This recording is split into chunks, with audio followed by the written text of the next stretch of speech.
Welcome to a brand new update on the Mo Salah contract situation, because in yesterday's pre-Benfica Liverpool press conference, Jurgen Klopp talked about the Mo Salah contract situation. What is your score prediction for tonight's big Benfica Liverpool match? This is the first of many blockbuster games for Liverpool in the month of April. We play Benfica, Man City, and then Manchester United, Tottenham, Everton and Newcastle away. So it's going to be a really epic run-in at the end of the season. And of course, if you enjoy these videos, leave a like, subscribe if you haven't already.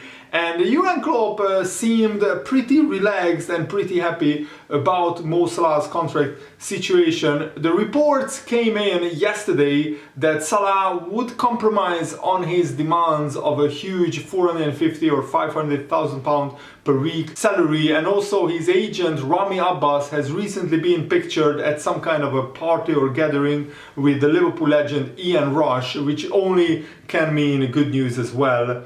I'm sure they talked about Salah's contract in length, and Jurgen Klopp in his pre-Benfica press conference said, "I'm happy with it because there is nothing new to say, that's good. The decisive parties are talking to each other, so Liverpool's representatives and Mo Salah's representatives and agent is talking, they are talking to each other, and that's all I need, so that's it." So Jurgen Klopp, if he is happy and if he's relaxed about the Mo Salah's contract situation, then that we should be a little bit more relaxed as well, because if Jurgen Klopp is not worried, then we shouldn't be worried either. And until Salah leaves, I think there is every chance that Salah and Liverpool can thrash out a contract and come to a compromise, come to a good deal. And Jurgen Klopp also recently claimed that the club Liverpool FC have done all they can to extend Salah's contract. They offered him a very good salary, very decent wage and bonuses, and very good contract. And it was down to Salah to make his decision.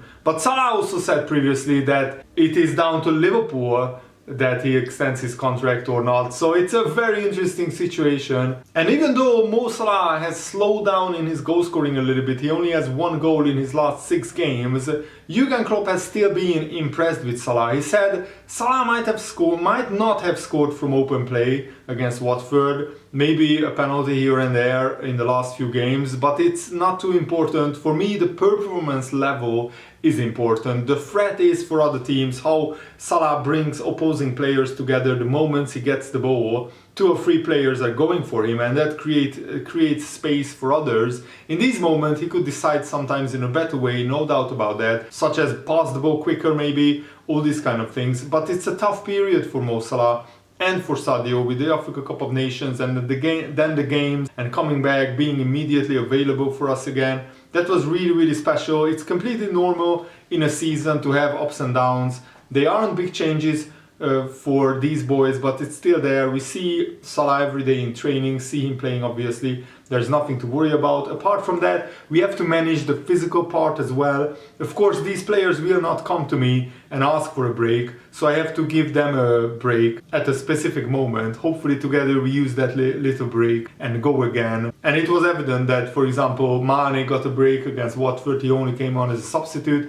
Maybe Salah will be rested against Benfica. We will wait for the starting 11s to come out in the evening. And for Mane and Salah, the schedule has been grueling. I mean, they have had to attend the Africa Cup of Nations, and they also had to play 2 huge games for their country, a World Cup qualifier, 2-legged ties against each other. So it has been a really tough last 3 or 4 months. Phil Thompson, the Liverpool legend who lifted the Champions League, the European Cup twice as captain of Liverpool FC, has said that he has admitted that he is worried about the prospect of Liverpool losing Mo Salah. I think we are all nervous. I think we are all sitting there nervous looking at the Mo Salah contract situation. The fella scores so many goals for us. He performs to such a high level and he doesn't miss many games, which is massive. So hopefully he will sign his new contract, and I couldn't agree more. And the Egypt sports minister Ashraf Shobi has offered a very weird, strange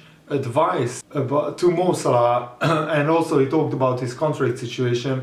He said, "I met with Mo Salah at the airport after the end of the Senegal match, and the failure to reach the World Cup finals And I said to him, forget what happened and focus on what's next. I have advised him to continue his journey at a club other than Liverpool, but his direction now is to renew his contract with Liverpool. There are campaigns against Salah directed by some to bring him down, but I asked him not to pay attention to them. I mean, is this guy a Man United fan or what, or a Man City fan? Why is he advising Salah to leave Liverpool when this is the best environment for him? And Liverpool is one of the top 3 best clubs in the world right now, and he wouldn't have a better chance of winning trophies or titles at any other club right now. But it looks like that the Egypt sports minister has hinted at the possibility of Salah and Liverpool coming to a compromise during the negotiations.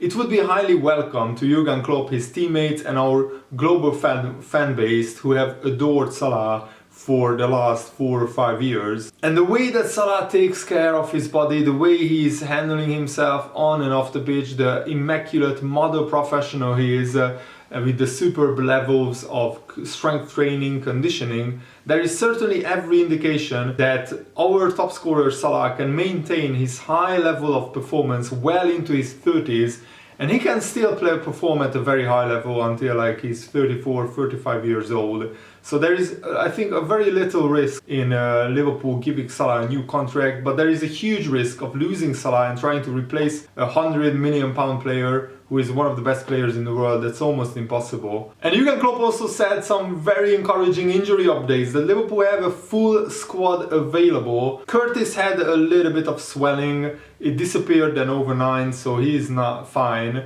Same with Joel, he had a big bump on his head, but then it also healed quite quickly, which is really helpful, because it looked really strange. Joel Matip had bandages on his head, and Trent Alexander-Arnold now trained 4 or 5 days without any problems, so he's ready as well, and that's very, very encouraging, because these next like 1.5 2 months Liverpool would need the full squad, to use the full squad, and everybody needs to step up and deliver, and that's the perfect scenario that Liverpool have a fully fit squad to really attack this last 2 months of the season. And Sadio Mane is such a humble character. Normally, when a player qualifies for a World Cup, when he comes back to Liverpool FC, he gets a celebration of his achievements. But Sadio Mane has asked for Liverpool to not celebrate his qualifying to the World Cup out of respect for Mohamed Salah and him missing out on the Africa Cup of Nations and also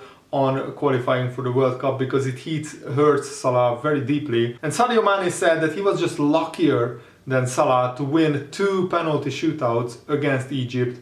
He said, I won twice and Salah lost twice. I was luckier to come out on top. I'm very proud that we won the Africa Cup of Nations and now qualified for the World Cup. It's a dream that we all had. I believe it was a difficult game for both teams. Our fans pushed us to win and we didn't stop fighting. We knew the game wouldn't be easy, but we pressed to score, and in the end we got lucky to win the penalty shootout. So that's very good of Sadio Mane to talk like that. So I really respect Sadio Mane a lot. He's such a humble, brilliant character. Aymeric Laporte also spoke out on Liverpool once again. These Man City players just can't shut up about talking about Liverpool. He believes that Man City's upcoming fixtures provide Man City with the opportunity to show that they are better than each team they come up against. He said, I would call this an opportunity, a chance to show we are better than all those other teams. City can't be afraid of anyone. Something like this happened a few years ago. Liverpool were a point behind in the same week, and in the end we won the Premier League. We have this fight now, and that's good for the fans, the neutrals. Maybe it's not that they are tired of us, but they don't think it's normal that we always win. If I'm not mistaken, we have won 11 trophies in the last 4 years, and that can annoy people like our neighbors who haven't won anything. I can get behind Man City players digging Manchester United into an even bigger hole, because we all hate Manchester United here, but let's see what else Laporte said. The Man United fans, they have a lot of them. We are in the same city, it's hard for them to understand, but there is really only one winner. They have spent a lot of money too. We are humans, people have to understand that. Just as we beat United, we lost to Crystal Palace. You can't explain that with money. However much a player costs, that doesn't mean he's going to be the best. It's not an exact science. We are leaders, a point ahead of Liverpool. We have the best defense, and yet people throw defensive issues at us. Oh man, Laporte seems very salty and sulky, and you know why? And you can feel that whenever there is an interview with Pep Guardiola or Bernardo Silva. Man City will never get the recognition that they want because they have bought their way to the top. Man City would be nowhere near challenging for the Premier League, for the Champions League, if it wasn't for the billions of dollars of oil money poured into Manchester City, and they still couldn't win the Champions League. And they will always be a fake, artificially inflated club, much like Paris Saint-Germain or Chelsea. They won't be recognized as one of the truly great big clubs in England, like Liverpool, Man United, Arsenal. So I think that that Man City players are salty because they don't get the recognition that they think they deserve. But when you have basically unlimited transfer budget, you can be allowed to make mistakes in the transfer market. If you sign a player for 40 million, it doesn't work out, you flog him off, you sell him. Even sometimes Man City just released 40 million pound players on free transfers because money is no object to them, and that's why other fans will never, and other journalists will never truly respect Manchester City as much as they respect Liverpool or Manchester United. Man United's failure is even bigger in my opinion, because Man United spent almost the same amount of money as Man City, but they have been even worse than Tottenham and Arsenal, who didn't spend as much money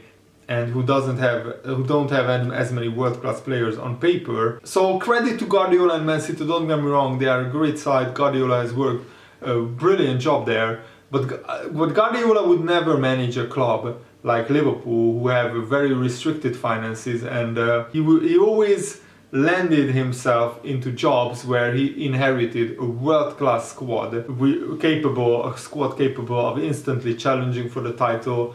I would love to see Guardiola taking over a Valencia in Spain, a Real Sociedad, a Real Betis, or even an Atletico Madrid, and just see what he can do with a team like that. Guardiola should take over a team like Tottenham. And if he can win the Premier League and the Champions League with Tottenham, then fair enough, he's the greatest manager, but he would never do that. And that's my biggest problem with Guardiola. And also, Steven Gerrard shared a key advice that he got from Jurgen Klopp when he was finishing his playing career. He said, Jurgen Klopp's advice to me was, don't go in with the name on your back. I've seen so many ex-players who played at a decent level just automatically think they can become a good coach or a good manager. It's important that you go and do 2 years with Liverpool's youth teams, away from the cameras. Go and make mistakes, find out how you want to play, try different formations, try different tactics, work out what team of people you need around you, because you will be good in some areas, but you won't be good in others, and get your team around you. Then you will know, you will get the right feeling, and then an opportunity will come, and then you can decide what you want to do from there. That is exactly how my journey started. I have not always wanted to do this, it has just fallen into place. And Steven Gerrard himself admitted that he himself wasn't really set on becoming a manager, but when they talked about what he should do after playing, he wanted to be involved with Liverpool somehow, and Liverpool came up with the idea, why not manage one of the youth teams and just gain some experience like that. And Steven Gerrard fell in love with being a manager or being a coach during managing the Liverpool youth teams, and the rest is history. He went to Rangers, now he's at Aston Villa. And the last game of the season is Man City against Aston Villa. I really hope that Steven Gerrard can do Liverpool a massive favour and get a victory, or even a draw could be enough against Man City to help Liverpool win the title. And that's it for today's video. I really hope that you guys enjoyed this. Thanks for watching, have a nice day, see you later, good night.